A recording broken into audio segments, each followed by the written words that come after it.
Hey guys, what's up and welcome to the vlog. I'm at a Taka garage and this is the first vlog for my Australia trip. Now I did arrive on Saturday morning, but I spent a lot of time on Saturday and Sunday with my family, as well as just kind of recover from like getting sick from like the late flight and not sleeping and whatnot. So this is Monday and I'm starting the vlogs now, daily vlogging all the way till I fly back. So what's going to be happening today is a bunch of stuff. Drift event is tomorrow morning. The 11th is actually Tuesday. I thought it was Wednesday, so I actually don't have as much time as I thought. I need to do coilovers on the R34, and I also need to change my push rod so my clutch is closer to the floor, and just go over the car, do a service and everything. So I've got lots of stuff to get done today. As well as a lot of things have changed in the workshop. There's a bunch of new equipment, so I want to give you another shop tour and just show you some of that new equipment and just really show you how much we've moved forward and I guess our workshop is really exploding. We're getting so many more customers now and it's just doing really well, and I want to share that with you guys and show you some of the new equipment. Anyway, so yeah, I got to get started on my car, but let me give you a quick shop tour. Okay, so from the front nothing's really changed. It's once you get up inside and up the back. So you can probably already tell we've got two hoists now. So previously we only had a single hoist. Mikey's flat out and busy. Second hoist is now here. Sorry if the air compressor is really loud. We've also now got a tire changing machine with a bead assist. We've got a sandblaster, a parts cleaner, and there's just heaps of stuff happening. Benny's out here working on his new drift car. He's got a new turbo that's going on there today. That one's blown oil seals. That's an RB20, that's a 2.2 litre, so it's been stroked out by an extra 0.2. And yeah, he's got a really nice Kinagawa turbo going on there today. Brand spanking new turbo. It's gonna be awesome. And he's planning to have this drift ready for tomorrow morning. So there's no seats or anything in it. It's gonna be very interesting to see him smash this out today as well. Fingers crossed. Yeah. And then, yeah, so this is all the new equipment area kind of thing. So things are doing really well there. There's the engine that's going in the drift car. RB26 throttle body's already bolted on. Heaps of stuff will be happening on that this week as well that I'll get to film for you guys. There's my sister. She's waiting to take some photos for us. We're going to do some new staff photos. There's my 34. So yeah, new coilovers today. I'm putting in DGR Coilovers. Currently there's Teen Super Streets in there, and I just don't like the way they feel. They're a bit soft for my liking. So what I have is a new fresh box here of DGR Coilovers going in. I also have some custom spring rates that I'm taking back to Japan for. My R33.4 there. So there's going to be a bunch of stuff happening in Japan once I get back as well. So today, as I said, new coilovers, adjust push rod for my clutch, send it off for a wheel alignment, new tires on the front, and we're good. And then I got to move all these cars out of here because we've got to pack 2 RB30s to send off to the States today. So yeah, there's a bunch load of stuff happening today. So gonna get to it.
Okay, so right here we have the old TN coilovers, and you can see I couldn't really go any lower with the car because these just don't have much adjustment at all. And yeah, just overall, I didn't feel like they were such a good coilover, especially by how they, felt and everything like that while driving the car. So, new DGRs. I'm gonna unbox these right now.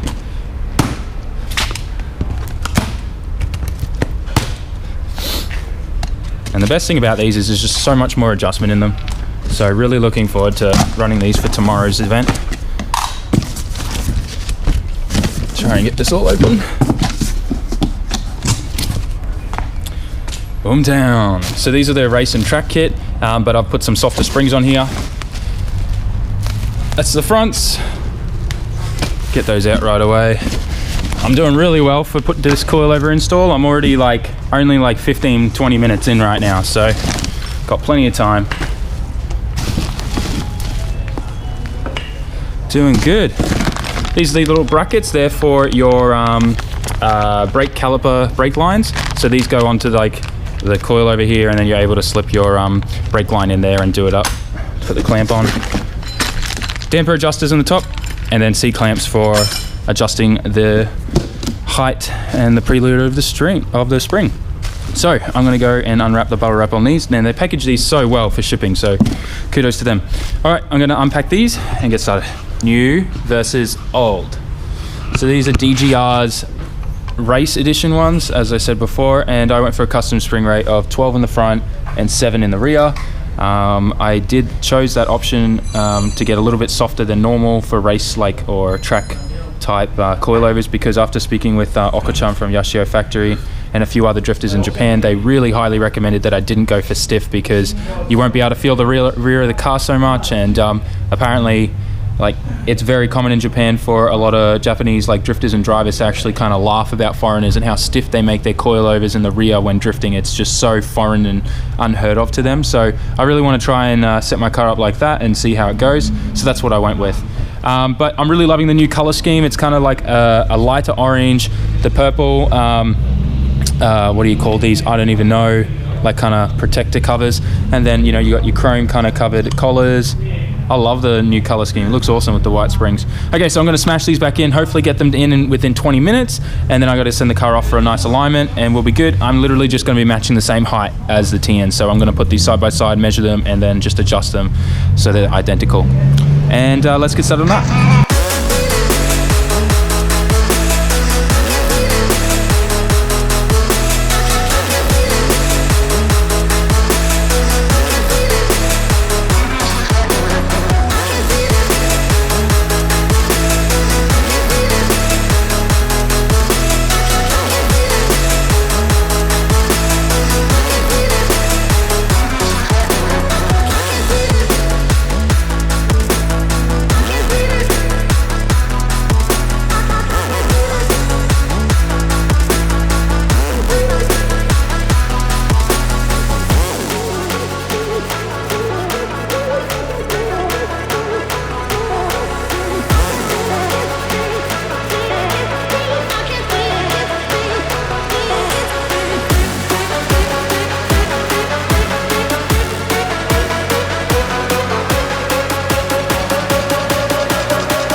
Okay guys, so after all of that time lapse, you probably would have seen I got the coilovers in. Now the car is not at the ideal height that I really wanted at. You can see there's a bit of gap here in the front and the rear still, but this height I'm okay with for drifting, because at QR, where we are at the track, there's a fairly big drop in some places, and I like to have a little bit more height in the front, so when I hit that track that there's a less chance of me, you know, smashing and damaging and breaking something under there.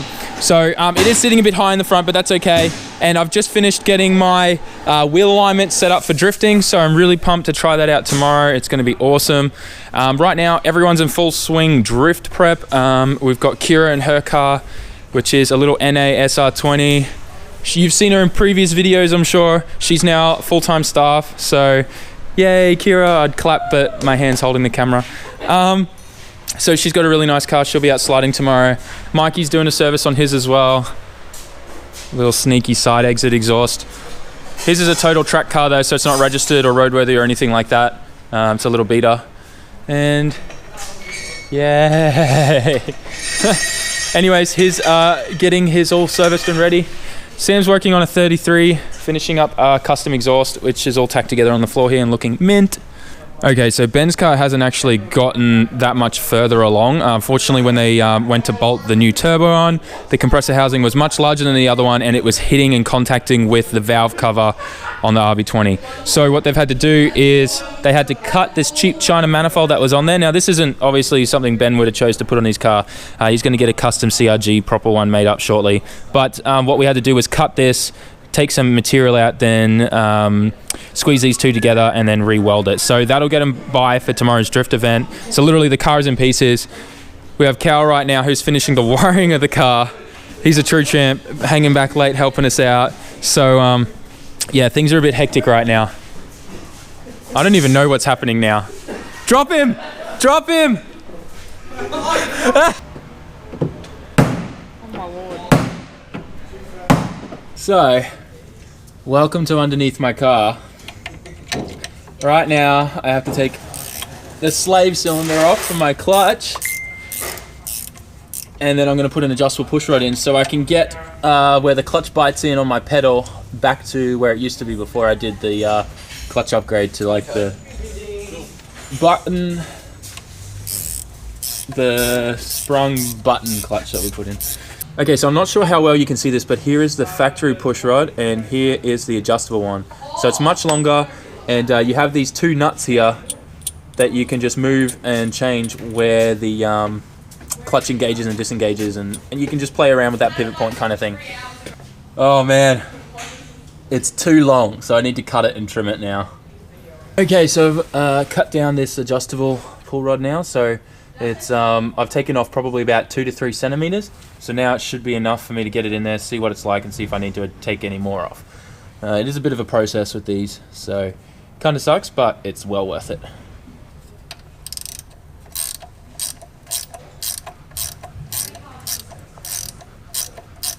And boom, just like that, I'm now back in my old bedroom here at my parents' house.